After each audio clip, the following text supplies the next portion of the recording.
So we're in a Tesla S. Yep. So who are you? My name is Sahas Kata, and I'm the founder of PepperDeck, and I'm here to show off a little hack I made on the weekend.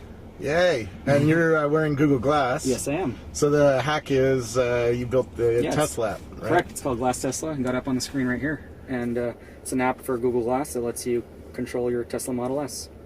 Cool. And we're here with Rocky. What's up, Rocky? And who are you? I'm Sandcat. I'm Sauce's brother. Yeah. I'm out right here. We're going for a ride in Half Moon Bay because it's a stunning, beautiful day here. So you got to tell me where to go. I'm not too familiar with the area. Let's go back out the gate. Sure. Yeah. Just don't hit my car. Loser BMW car. Don't want to lose that. Go the other way. Other way. There you go. Yep. Yep. And yeah, this is cool. Reach your destination. So what kind? Destination 25 Pinehurst Lane is on the left. Yeah, now everybody knows You where I have live. reached your destination. That's peppered everywhere on the net. Not that you couldn't figure it out anyway. And we got 2 GoPro cameras up on the hood, so we'll see if we can get those shook off, which will cause us problems. So what does the Glass app let you do? So it's got 2 aspects to it right now. One is viewing information, and the other is actually interacting with the car. Yep. So I'll talk about the first part of it, which is the viewing aspect. And do you want me to take a left or Yeah, right? right, sorry. Right, okay. So viewing, one of the things EV owners need to do is see how much power is in their car. So naturally, we let you see that. We let you see how many miles of range you're going to get, the percentage of battery in there, how much longer until your car completes charging, the voltage and the amps of power going into your car at any moment. Yeah. Those are a couple of the neat things you can take a look at. You can also see where your car is on a map, which is pretty neat. So if you ever forget where to park, it shows you the address as well as a pinpoint on the Google Maps. And then as for the car's actual secure state, will it be able to tell, like there's a graphic so you can actually see which door is open. Yep. So either the trunk pops open in the graphic if it's open, and same applies to each of the 4 doors and the front trunk as well. So that's a pretty neat little function we put in. And the last thing you can view right now is climate. So you can actually view the car's interior temperature at any given time as well as the exterior. Is there any way to control that? Yep, absolutely. So all these parts that I just mentioned in terms of viewable information are all fully controllable. So it's a little warm in the back. Could you turn it up? So right now, that's one of the restrictions that Tesla does. Even if I were to send a command to this car while I'm driving, it's not going to let me. There's only a couple things like the sunroof that would work. Okay. So I can give that a shot as well. Cool. Actually, I'm not sure if I'm connected, so I can take a look real quick. Okay, so yeah, it looks like I'm connected, so I can give that a shot. So I can try the sunroof, for instance. See, sunroof. Okay, just pressed it. Should And we'll pull over in a little while. Yeah. Actually, let's take a little drive and then sunroof pull just over. up. Yeah, that's cool. Yeah. And let's pull over, and then you'll be able to demo it a little bit better for me. But this is cool. Thanks. Close that sunroof. All right, now we're finally connected. Yeah. Back in Half Moon Bay. So what you're looking at over there is the lock screen, or the start screen of the app. Yeah. And you can tap into it, and you get to your first card. And over here, you can actually see how much mileage you have on your battery at the moment. And you'll also be able to see how much longer it will take to finish charging if you're plugged in, or how much voltage and speed that your car is charging at. Yep. And if you swipe over, you'll be able to, and I'm doing this all on my glass, and this is just reflecting it on the mirror on my phone. Yep.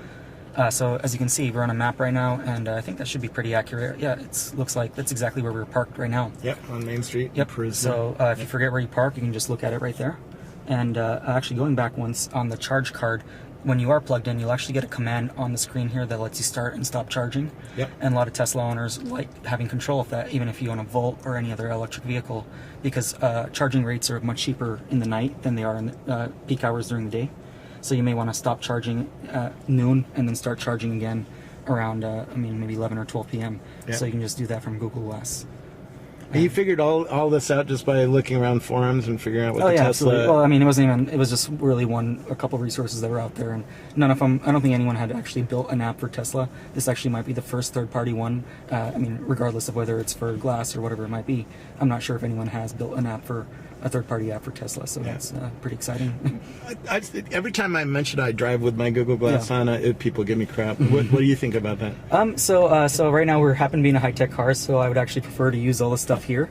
But I generally do. This is not my car. I generally do drive a very old Lexus from about 10-15 years ago.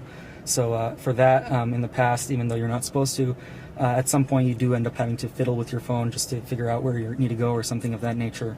But with Glass, I mean, when I'm using it for navigation, it's passive, so it's quiet, it turns off, and then as you're approaching a turn, the screen turns on, it gives you some sound and tells you what to do. So I find that a lot less distracting, since you don't need to take your hands off the wheel, and you don't need to look anywhere else. Your head's still on the road, and you can just glance up slightly for a split second until you're done interacting with it. I totally agree. I think it's far safer than looking down at this beautiful screen, by the way. Yeah. Because now your eyes are down here, exactly, not looking and at least forward. this car is pretty neat. This entire panel right behind the steering wheel is not an actual physical panel. It's also a full screen as well. Yeah. So actually, a couple of things that will appear on it is you get your navigation appears right here when you're getting a route, your electricity, what music's playing, so you can customize all that right here to reflect what's going on right here.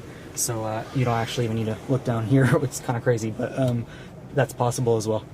Yeah, it's pretty cool. Yeah. How are you going to make any money with this app, or are you just so I doing mean, it for fun? after I realized, I think in the last, I think it's been less than 24 hours, maybe about 15 or something hours since I launched the app. The last I checked before I head out here, I think there were about a little over 35,000 people that visited the website, and I think there were close to 700 people who signed up with their Google account. Yeah. And but last I checked, I think there were 23 people who have actually successfully linked both a Tesla and a Google Glass. So my current user base is probably about 22 right now. No, that's pretty cool. Cool. I heard Vic Condotra is one of them, right? Oh yeah, absolutely. He's a VP of social at Google, in charge of the whole Google Plus project. So he left a comment, and he seemed pretty excited. So I was pretty excited to see him using it. No, it's cool. You know, there's only 3,000 Glass owners out there. Yeah, is that all they've delivered so far? Yeah, 3,000, 4,000, maybe. And Tesla's at probably about 5,000 or more than 5,000 Model S is delivered so far. So, I mean, in the Valley, I'm sure there's a decent overlap. Yeah, and I'm seeing a lot more of Tesla S's. Yeah. It's a beautiful car. I want one. Oh, absolutely. I just can't afford one for 2 or 3 more years until my car payments end. And they're having a much more affordable price range that Elon Musk is talking about, that car that's possibly as low as $30,000. So that should be pretty neat.